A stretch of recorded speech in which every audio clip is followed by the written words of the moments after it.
함께 보실 하나님 말씀은 신약성경 요한복음 2장입니다. 요한복음 2장 말씀 중에 1절부터 12절까지 말씀만 봉독합니다. 신약성경 요한복음 2장 1절부터 12절까지 말씀, 신약성경 144쪽 전후를 보시면 되겠습니다. 함께 봉독합니다. 사흘째 되던 날 갈릴리 가나에 혼례가 있어 예수의 어머니도 거기 계시고 예수와 그 제자들도 혼례의 청함을 받았더니 포도주가 떨어진지라. 예수의 어머니가 예수에게 이르되 저들에게 포도주가 없다 하니 예수께서 이르시되 여자여 나와 무슨 상관이 있나이까 내 때가 아직 이르지 아니하였나이다. 그의 어머니가 하인들에게 이르되 너희에게 무슨 말씀을 하시든지 그대로 하라 하니라. 거기에 유대인의 정결 예식을 따라 두세 통 드는 돌 항아리 6이 놓여 있는지라. 예수께서 그들에게 이르시되 항아리에 물을 채우라 하신즉 아기까지 채우니 이제는 떠서 연회장에게 갖다 주라 하시매 갖다 주었더니 연회장은 물로 된 포도주를 맛보고 어디서 났는지 알지 못하되 물 떠온 하인들은 알더라. 연회장이 신랑을 불러 말하되 사람마다 먼저 좋은 포도주를 내고 취한 후에 낮은 것을 내거든 그대는 지금까지 좋은 포도주를 두었도다 하니라. 예수께서 이 첫 표적을 갈릴리 가나에서 행하여 그의 영광을 나타내심에 제자들이 그를 믿으니라. 그 후에 예수께서 그 어머니와 형제들과 제자들과 함께 가버나움으로 내려가셨으나 거기에 여러 날 계시지는 아니하시니라. 아멘. 감사합니다. 오늘 말씀 읽기 본문은 요한복음 2장입니다. 요한복음 다 읽진 않았지만 요한복음 2장 1절부터 25절까지는 크게 세 부분으로 나누어져 있습니다. 우리가 지금 읽었던 1절부터 12절까지는 예수님의 첫 번째 표적인 가나안의 혼인잔치에서 물이 변하여 포도주가 된 그런 사건을 설명하고 있고요.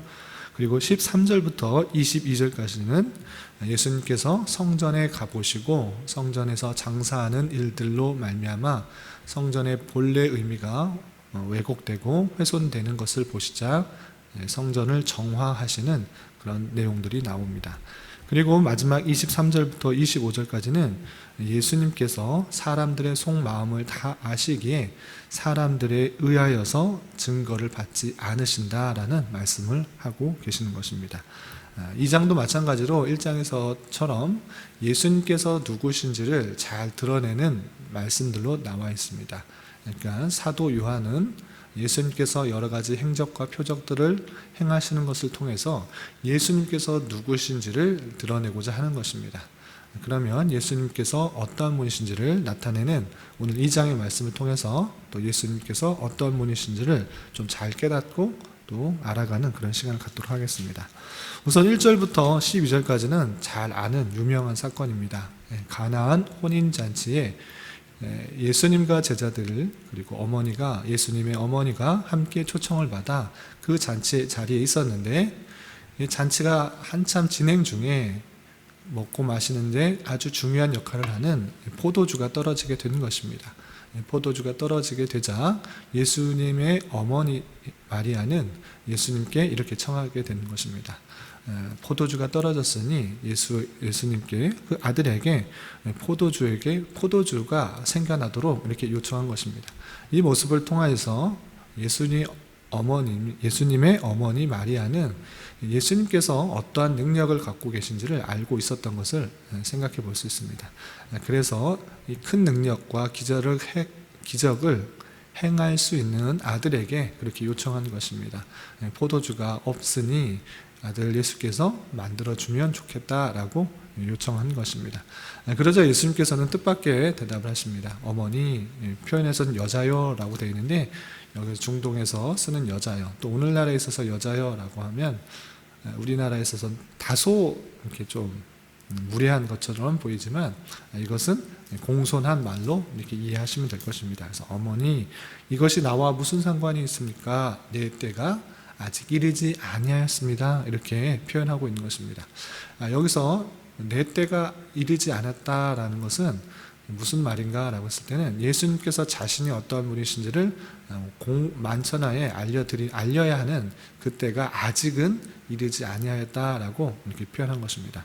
그럼에도 불구하고 어머니의 부탁이 있자 예수님께서는 하인들에게 항아리 6에 물을 가득 채우고 그것을 갖다 주는 것을 통하여서 포도주가 없었던 그 잔치 자리에서 포도주를 만들어내시는 그런 표적을 행하게 되는 것입니다. 예수님께서 그 하인들에게 하던 모든 말을 순종함으로,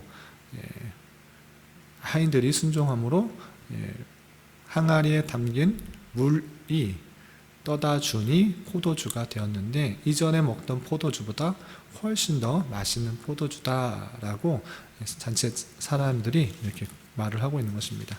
그럼 이 사건을 통해서 우리가 생각해야 될 것이 무엇인가 라고 할 때는 단순히 물이 변하여 포도주가 되었다라는 그런 기적 또는 능력을 가지신 이가 예수님이다 라고 그렇게 생각할 것이 아니라 구약에 예언된 그 메시아의 표적을 예수님께서 행하고 있는 것으로 이해해야 될 것입니다. 이게 무슨 말씀이냐라고 할 때는 이사야 55장 1절부터 5절까지 보면 예수님의 앞으로 오실 메시아에 대해서 그가 어떤 사역들을 하게 될 것인지 예언하는 내용이 있습니다. 그 내용에서 보면 이런 표현이 있는 것입니다. 이사야 55장 1절에 오호라 너희 모든 목마른 자들아 물로 나오라 돈 없는 자도 오라 너희는 와서 사 먹되 돈 없이 갓없이 와서 포도주와 젖을 사라 라는 그런 표현이 있습니다. 물, 갈증 난 것을 해결하는 그런 물로서 표현할 뿐만 아니라 값없이 와서 포도주와 젖을 사라 라는 그런 표현이 있는 것입니다. 여기서 포도주라는 그런 표현이 있을진데 예수님께서는 지금 물이 변하여 포도주를 만드시는 그 사건을 통하여서 구약시대에 예언되었던 메시아에 대한 하나의 표적들을 하나의 보여주는 것으로 우리가 이해해야 될 것입니다. 그런 것처럼 물이 변하여 포도주가 되었다. 물론 예수님의 능력을 보여주는 그런 하나의 능력의 표징이긴 하지만 그것에 그치는 것이 아니라 구약시대에 예언되었던 그 포도주를 먹이시는 그 내용을 이루어드리는 그런 하나의 표적으로 이해해야 될 것입니다.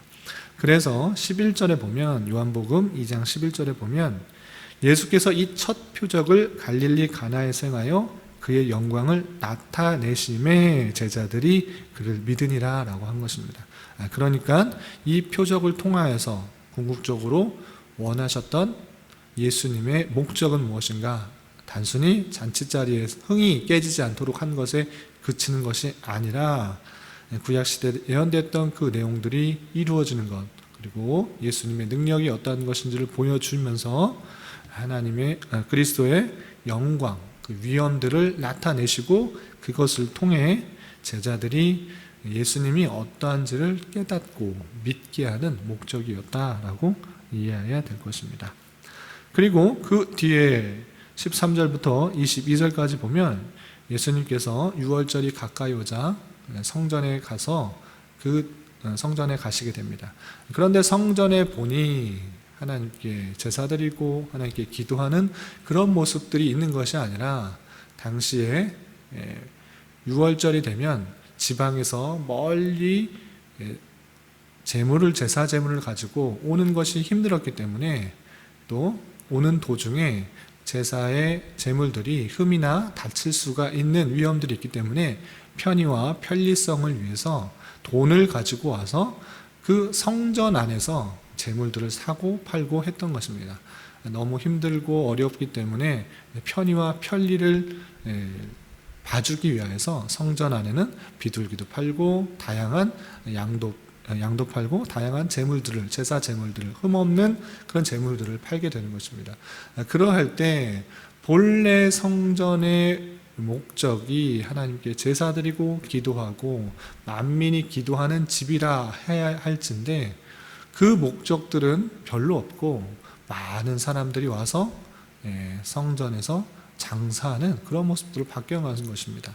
그리고 성전에 돈을 내야 되기 때문에 또 돈을 바꾸는, 로마 돈으로 바꾸는 그런 일들이 너무나 가득한 것을 본 것입니다. 하나님께서 온전히 나아가 제사드리고 또 하나님을 만나는 그런 기쁨들을 느끼기보다는 장사의 하나의 모습으로, 장으로 바뀌어 있는 그 모습을 보시자 너무 안타까운 것입니다. 그래서 성전을 엎으시고 또한 화를 내시며 의분을 내시면서 이곳에서 장사하는 집을 만들지 말라라고 이렇게 꾸짖으신 것입니다. 그러면서 또 제자들과 많은 사람들에게 이 성전을 헐라, 그러면 내가 사흘 동안에 일으킬 것이다, 이렇게 표현한 것입니다. 유대인들이 그 이야기를 듣자 깜짝 놀란 것입니다. 이 성전은 46년 동안 지었습니다. 그런데 예수께서 당신이 어떻게 3일 만에 지을 수 있습니까? 그건 말이 되지 않습니다, 이렇게 말을 한 것입니다. 그런데 이 성전을 헐면 사흘 만에 다시 세우겠다라는 그 말의 진정한 뜻은 그 성전의 참 의미를 알지 못하는 유대인들에게는 불가능한 일인 것입니다. 그렇다면 성전이 뜻하는 것이 무엇인가? 그것이 21절에 나와 있습니다. 2장 21절에 보면 예수는 성전된 자기 육체를 가리켜 말씀하신 것이다, 이렇게 표현하고 있는 것입니다. 그러니까 성전이 뜻하는 것은 무엇이냐라고 했을 때는 구약시대나 신약시대나 그것은 한 군데에 있는 것인데, 이스라엘 백성 가운데 그 제사 제도를 통하여서 주님께 나올 수 있는 그 하나의 장소일 뿐만 아니라 이스라엘 백성들과 함께 계시다는, 하나님께서 함께 계시다는 것들을 뜻하는 것을 알려주시기 위해 성전이 있는 것입니다. 그렇기 때문에 성전에 이곳저곳 있다라고 하는 것들은 그것은 절대 있을 수 없는 것입니다. 한 곳만 있는 것입니다. 한 곳만 있다라는 뜻은 한 분 예수 그리스도의 그 제사의 내용을 통하여서, 그 십자가의 희생을 통하여서만 주님께 나아갈 수 있다라는 것들을 뜻하는 것이고, 성전이 무너졌을지라도 사흘 안에 다시 짓겠다라고 하신 그 예수님의 말씀은 그 성전이 무너진 것, 십자가에 달려 돌아가시는 그 예수님을 뜻하는 것이고, 그렇게 죽임을 당할지라도 3일 동안에 부활할 것이다 라는 것들을 미리 말해주는 그런 내용들로 있는 것입니다. 그런데 그 내용들을 그 당시 사람들은 전혀 이해할 수가 없는 것입니다. 성전에 대한 의미도 알지 못하고 성전에 대한 참뜻을 알지 못하기에 예수님께서 하신 말씀들을 전혀 이해하지 못하는 그런 행동이나 말씀을 전혀 이해하지 못하는 그런 말씀들을 살펴볼 수 있습니다. 이런 말씀을 통하여서 우리가 생각해야 될 것은 다양한 기적과 표적들을 통하여서 주님께서 어떠한 분이신지를 계속적으로 나타내고 있다는 그 사실들을 잘 알아야 될 것입니다. 구약시대에 예언되었던 그 메시아가 이제 육신을 취하여서 육신의 몸으로 사람이 되어서 이 땅에 오셨다. 그리고 그 메시아가 이 땅에 오신 것들을 우리가 잘 깨달아 알아야 된다라는 것입니다. 주님께서 이 땅에 왜 오셨습니까? 왜 오셔야만 했습니까? 그것은 택하신 백성의 죄들, 그들의 힘으로, 그들의 스스로의 능력으로 구원을 받을 수가 없기 때문에 하나님의 독생자이신, 아무 흠이 없고 아무 죄가 없으신 그 성자 하나님께서 육신의 몸을 취하여서 이 땅에 오셔서 우리를 대신하여 십자가에 달려 돌아가셔 우리의 죄를 다 사해 주시기 위해 이 땅에 오셨다라는 것들을 깨달아야 되는 것입니다. 그 예수님을 잘 알아들이는 것, 그 사랑을 잘 알아들이는 것, 그것이 우리의 자세고 또한 그것에 대해서 늘 감사와 찬송하는 자로 오직 예수 그리스도의 은혜로 우리가 구원받았다는 사실들, 그 사랑이 얼마나 큰지를 날마다 생각하며 살아가야 될 것입니다. 때때로 신앙생활 하는 것 어렵고 힘든 일이 될 수 있습니다. 예기치 않은 많은 일들이 다가와 어렵고 낙담하고 좌절하는 그런 상황이 있을 수도 있습니다. 그렇지만 오늘 말씀을 통해서 우리가 생각해 볼 것은 다양한 표적으로 우리를 예수님께서 이 땅에 오셨음을, 그 메시아가 이 땅에 오셨음을 잘 알아야 될 것입니다. 우리를 사랑해서 우리를 구원하시려 이 땅에 오셨다는 사실들을 기억하며 우리를 그냥 힘들고 어려운 상황 가운데 그냥 내버려 두시는 것이 아니라 그 사랑의 하나님께서 지금도 우리와 함께 하셔서 우리를 그 성화의 길로 인도하신다는 사실들을 잊지 말아야 될 것입니다. 오늘 하루 살아가실 때, 또한 남은 한평생 살아가실 때 그 예수님의 사랑, 끊이지 않는, 끊을 수 없는 놀라운 사랑 가운데 우리가 함께 있다는 사실들을 기억하며 어려움과 힘듦을 잘 극복하며 이겨나갈 수 있는 저와 여러분이 되시기를 주님의 이름으로 부탁을 드리겠습니다. 기도하겠습니다. 하나님 아버지, 감사합니다. 오늘 말씀을 통해서 예수님의 두 가지 표적을 살펴보았습니다. 주님께서 능력이 많으신 메시아이시며 또 주님께서 우리와 함께 하시는 표징인 성전이시라는 것들을 잘 깨달았습니다. 이런 것들을 잘 잊지 않게 하시고 주님을 바로 알아 주님의 그 사랑을 잘 깨닫고 주님께 늘 감사와 찬송을 돌릴 수 있는 자 되게 하여 주시옵소서. 주님, 코로나19 바이러스의 확산이 계속되고 있습니다. 주님 긍휼히 여겨주시고 이를 통해 교회가 더욱 주님 앞에 회개하며 겸손히 주님의 뜻을 잘 깨달아 순종하며 살아가기에 힘쓰게 하여 주시고 온전히 주님께 예배드리며 주님의 명령과 말씀대로 살아가며 교제하는 삶이 막히지 않도록 인도하여 주시옵소서. 또한 이 땅의 위정자들을 붙들어 주사 참된 자유와 민주와 평화 속에서 이 나라가 온전히 통치되게 하여 주시고 대치되어 있는 남과 북이 복음으로 하나 될 수 있는 은혜 또한 허락하여 주시옵소서. 주님, 6월은 선교의 달로 보내려고 합니다. 주님께서 교회에 복음 전파의 사명을 주셨사오니 우리 또한 주님의 사랑이 어떠한지 깊이 깨닫는 그런 시간 되게 하여 주시고 그 사랑과 은혜의 깊이를 잘 깨달아 우리 주변의 사람들에게 이 사랑과 은혜를 전할 수 있는 우리 모두가 되게 하여 주시옵소서. 주님, 특별히 육체의 질병과 또한 연약함으로 병원에 치료를 받고 있는 여러 지체들이 있습니다.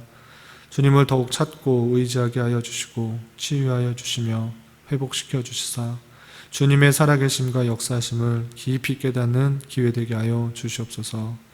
또한 이 모든 것들을 통하여서 우리의 기대보다 훨씬 더 선하게 역사하시는 주님을 깊이 경험하게 하여 주시고 우리 모두에게 기쁨과 감사와 찬양이 되는 시간 되게 하여 주시옵소서.